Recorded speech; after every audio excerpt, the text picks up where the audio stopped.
সেই ছোটবেলাতে আমাদের পাহাড় কোলের জোরে লদি বেড়াতে যাইয়ে কাশার মাসের হারকা বানে আমি আর আমার ভাই ভাইসা গেছিলাম বানের তোরে। ভাইটি গেল ডুবে, আমি উঠিলাম বাইচিয়ে। পাড়ার লোকে বললে, বিটি ছেলের জীবন, যদি বেটা ছেলে হইত তাহলে কি বাঁচত? আমার মরণ নাই, সেই কথাটা আজ তোমাকে নতুন করে বলতে চাই। বেশি দিনের কথা লয়, আমাদের বাঘমুন্ডির পাহাড়ি পথে জিপগাড়ি ছুটায় লাল ধুলা উড়ায়। যেদিন আইলে তোমরা পাহাড় কোলে জোরের ধারে চুরি ভাতি করতে এলে, দিনটা মনে আছে তোমার?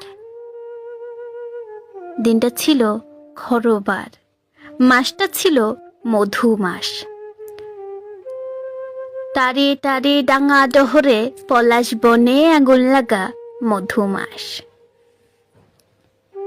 আমার মরণ নাই।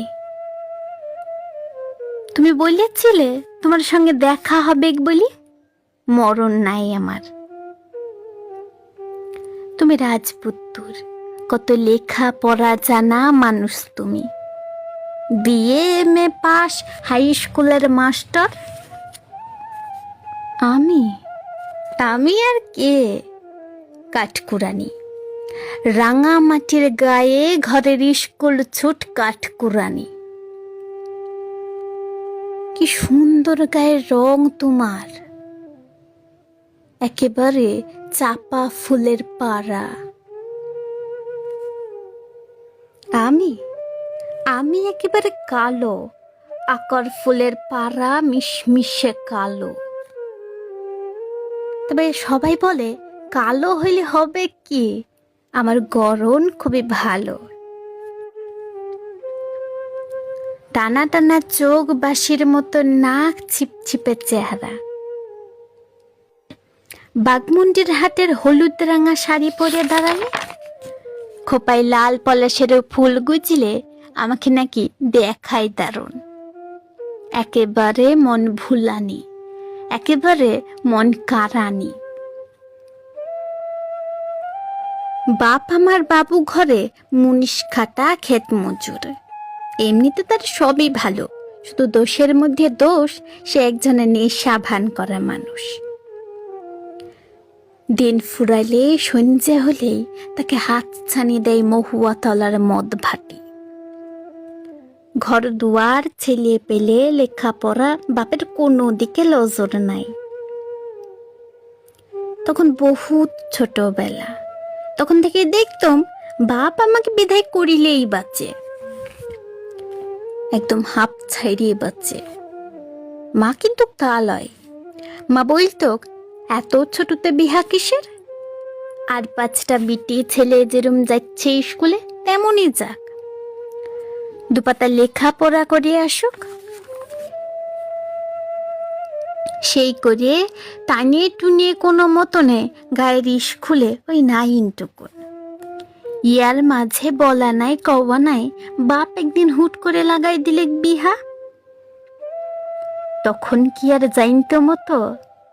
পুরুলের খোট্টা পাড়ার জানকি যাদবের কাছে আগাম টাকা লিয়েছে বাপ। আমি দাঁড়াই ছিলাম রুখে, সেই রুখে দাঁড়ানোর জোরে বিহার দিনে থানায় যাইয়ে আমি ভাঙিয়ে দিয়েছিলাম সব। কাগজওয়ালা টিভিওয়ালারা কোথায় থাকে কে জানে? তারা আমাকে নিয়ে এক ঘড়িকে দুনিয়া দিলে খবর করি। সে খবর তো দেখেছিলে তুমি। মিথ্যা নাই বলবো, এত সব জানিয়ে শুনিয়ে আমাকে বিহা করেছিলে বলে গায়ের লোকে দেবতা বলিয়েছিল তোমাকে।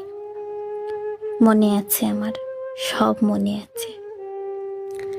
সেই ফাগুন দিনের দিন ফুরানো বেলায় যেদিন তোমার সঙ্গে গেলাম তোমাদের ঘরে, সেদিন ঘুমটা মাথায় আমাকে দেখে ভূত দেখেছিল তোমার মা। তার মুখ গেছিল শুকায়। তোমার বউ দিদি, মানে আমার বড় যা, সেও দেখলাম তাই। তোমার স্কুলের মাস্টাররা, পাড়ার বন্ধুরা, তারা বাহবা দিয়েছিল খুব। তবে সে কিন্তু ভালো লাগে নাই আমার। সে ঠিক বাহুবা লয়, তার ভেতরে কতটা ছিল কৌতুক, কতটা করুণা। তুমি বলেছিলে নতুন করে আবার আমাকে লেখাপড়া শেখাবে। তুমি বলেছিলে নতুন করে আবার আমাকে ভর্তি করে দিবে স্কুলে। কাজের চাপে সে আর তোমার হইল কই? কত ব্যস্ত মানুষ তুমি। স্কুল, ক্লাব, পার্টি, বস্তিবাসী, গরিব দুঃখী, প্রতিবন্ধী, রক্তদান, জীবনদান, তোমার কত কাজ। এক একদিন কাজের টানে তুমি বাইরে কাটাতে রাত, এক একদিন কাজের টানে ঘরের কথা মনে পড়তো না তোমার। তেমনি করে দেখতে দেখতে ঘরের চাইয়ে বাইরে থাকার সময় গেল বাইরে। একদিন তোমার মা বললে, ও তো ঘর সংসারের মানুষই না, বিহা টিহা কেন যে করতে গেল। একদিন তোমার বউ দিদি বললে, ও তো বাঁধন ছাড়া লাগাম ছাড়া মানুষ, বাউন্ডুলিয়ে মানুষ, ওকে এসব মানায় না, বিহা টিহা একেবারে মানায় না। কথা শুনে কষ্ট হইতো খুব, দুঃখ। সেই দুঃখে একলা ঘরে দু চোখ দিয়ে জল গড়াইতো আমার। তখন মনে পড়তো দিদিমার কথা। দিদিমা বলতো, গরিব ঘরের বিটি ছেলেরা বা দুঃখ কিসের? আমাদের দুঃখও যা, সুখও তা। আর হেই দেখো, আমার একটা কথা শুনিয়ে রাখো, যার রং কালো তার মন ভালো। কিন্তু মন ভালো হইলে হবে একটা কি? সে মনের খবর লিবার লোক কোথায়? বড় লোকেদের হুজুগের কোনো কমতি লাই, কত রকমের হুজুগ। গরিব ঘরের বিহা ভেঙে যাওয়া কালো মেয়েকে উদ্ধার করাও যে একটা হুজুগ, সে আমি জানিব কিরম করি। দেখলাম হুজুগটা একটুকুন কাটিতে না কাটিতেই তুমি পড়িলে আমার গায়ের রং লিয়া। কালো রং ফর্সা করার যত রকমের নামি দামি ক্রিম, সব একের পর এক আনতে লাগলে তুমি। তার সঙ্গে আবার পালা করে শোনাইতে লাগলে খবর, কাগজের সব মন খারাপ করা খবর। গায়ের রং কালো বলিয়ে বউকে খুন করিল বর, গায়ের রং কালো বলে বিহা ভেঙে যাওয়াই গলায় দড়ি দিল মেয়ে। এমনই সব আরো কত রকম খারাপ খবর। তবে তুমি আবার সান্ত্বনাও দিতে। তুমি বলতে, কেন যে কাগজগুলো ছাপে সব খবর? আমি বলতাম, চাই নাই সব খবর শুনতে, নাই চাই। তুমি বলতে, দেখো খারাপ খবরও জানা দরকার তোমার, নইলে দেশটা যাচ্ছে কোন দিকে সে তুমি পারবে না বুঝতে। আমি বলেছিলাম, এমন দেশকে বুঝে আমার কাজ লাই। এভাবেই চলে যাচ্ছিল দিন, দিনের পর দিন। তারপর একদিন জ্যৈষ্ঠী মাসের বেলা পূর্তি অবেলায় তুমি বললে, হাওয়া খেতে যাব, চলো হাওয়া খেতে যাব গঙ্গার পাড়ে। কথা শুনে তোমার মুখের দিকে আমি রইলাম চাইয়ে। তাই দেখে তুমি বললে, না না মিছা লয়, সত্যি বলছি। সেই কতদিন আগে নতুন বউ হইয়ে আসার পরে শাশুড়ি আর জায়ের সঙ্গে একদিন পূজা দিয়ে আসছিলাম গঙ্গার ঘাটে সিদ্ধেশ্বরী মন্দিরে।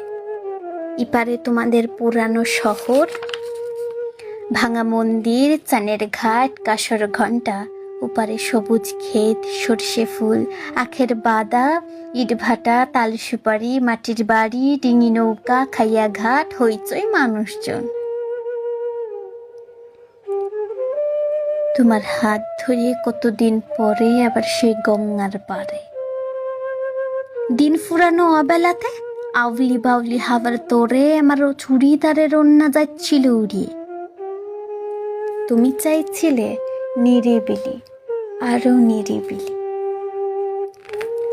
সে বহু দূরে পোড়া মন্দিরের ভাঙন ধরা ঘাটের ধারে আমার কেমন দম আসছিল এটিকে।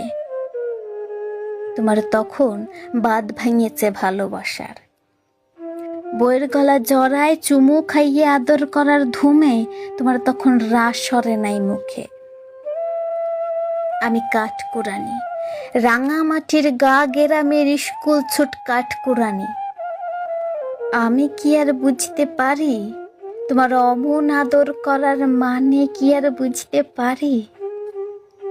আমার জায়গায় থাকতো যদি অন্য কেউ, সেও কি পারতো বুঝতে? ভালোবাসার মানুষ জড়াই ধরে আদর করার ফাঁকে এক ঘড়িকে নদীর জলে ফেলতে পারে ঠেলিয়ে। বলো না, এটা বুঝবে কিরম করিয়ে? কত কি যে বুঝার আছে এই দুনিয়ায়। এই যে তুমি বিএ এমএ পাস দিয়ে মাস্টার হয়েছিলে হাই স্কুলে, তুমিও কি পারিয়েছিলে বুঝতে? যাকে অমন করে ঠেলে ফেললে ভরা গঙ্গার জলে সে দিব্যি সাঁতার কাটিয়ে উথাল পাথাল ঢেউয়ের তালে পার হইয়া যাবে নদী। অত বড় নদী পারো নাই বুঝতে, একদম পারো নাই। তাই তখনই পাড়া ছাড়িয়ে পালাইছিলে দৌড়ে। কি অদ্ভুত মানুষ তুমি! তোমাকে একদিন বসাইছিলাম দেবতার আসনে, বলো আজ কোথায় বসাবো তোমায়? দেখো মানুষে মানুষে কি তফাৎ দেখো। তুমি কত কাছের মানুষ হইয়ে কত সহজে আমাকে ঠেলিয়ে ফেলে দিলে নদীর জলে, আর একজন কত দূরের মানুষ হইয়ে নদীতে ঝাঁপ দিয়ে সাঁতার কাটিয়ে হাত দিলে বাড়াইয়ে। মানুষটা দেহাতি মানুষ, নাম শিবচরণ, পেশা ইট ভাটার বদলি মজদুর। না, তোমার মতন পড়াশোনা করা মাস্টার লয়, লেখাপড়ায় সে বিলকুল আনপড়। তুমি ভাবছো নালিশ করিব তোমার নামে? না, নালিশ আমি করব না। কি হবে নালিশ করি? আমাদের এই পোড়া দেশটার সবই তো তোমাদের দখলে, নেতা মন্ত্রী থানা পুলিশ কোর্ট কাছারি সব। সেখানে গা গ্রামের গরিব ঘরের মেয়েদের কতটুকুনার জায়গা আছে বলো? তবে এখনো মানুষের পাশে দাঁড়ায় মানুষ, এখনো মানুষের জন্য জীবন দেয় মানুষ। সেই মানুষকে সাক্ষী রেখে এক বড় মানুষের বহুত কালের কথা আজ আবার নতুন করে বলি তোমাকে, শুনো। সংসারের মাঝে মেয়ে মানুষের পরিচয়টা যে কি তা আমি পেয়েছি, আর আমার দরকার নাই। তোমরা যে আপন ইচ্ছা মতো আপন দস্তর দিয়ে জীবনটাকে চিরকাল পায়ের তলায় চাপিয়ে রেখে দিবে, তোমাদের পা অত লম্বা লয়। ইতি মৃণাল, তোমাদের চরণ তলাশ্রয় ছিন্ন এই যুগের মৃণাল।